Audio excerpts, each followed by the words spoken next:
আমি আরেকটা shorts video এনেছি তোমাদের জন্য। এই শর্টস ভিডিওর বিষয়বস্তু হলো সম্বন্ধ তৎপুরুষ সমাস। সম্বন্ধ পদ কাকে বলে না, পূর্বপদের সঙ্গে পরপদের বা উত্তরপদের একটা অধিকারের সম্পর্ক বোঝায় বা একটা সম্পর্ক বোঝায়। যেমন ধরো গঙ্গার জল, এই জলটার সঙ্গে গঙ্গার সম্বন্ধ, বা বনো পাখি, বনের পাখি, এই পাখির সঙ্গে বনের সম্বন্ধ, বা হচ্ছে গিয়ে নদী তীর, নদীর তীর, এই তীরটা কার? নদীর, নদীর সঙ্গে তীরের সম্বন্ধ।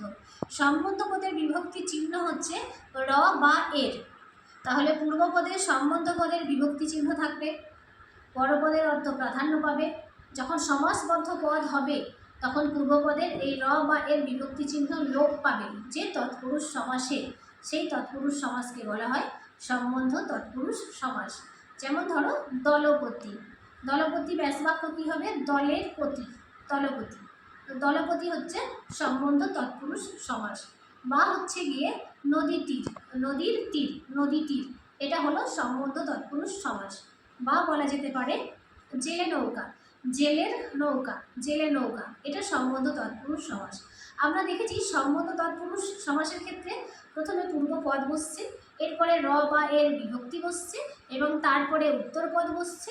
উত্তর পদের অর্থ প্রাধান্য পাচ্ছে, কিন্তু ব্যতিক্রমও রয়েছে। কেমন সেটা? যেমন ধরো রাজমিস্ত্রি, তখন কিন্তু রাজার মিস্ত্রি হবে না, তখন কি হচ্ছে? উত্তর পদটা আগে চলে যাচ্ছে, মিস্ত্রি উত্তর পদ, মিস্ত্রিদের রাজা মানে প্রধান, মিস্ত্রিদের যে প্রধান তাকে বলা হয় রাজমিস্ত্রি, এটা ব্যতিক্রম।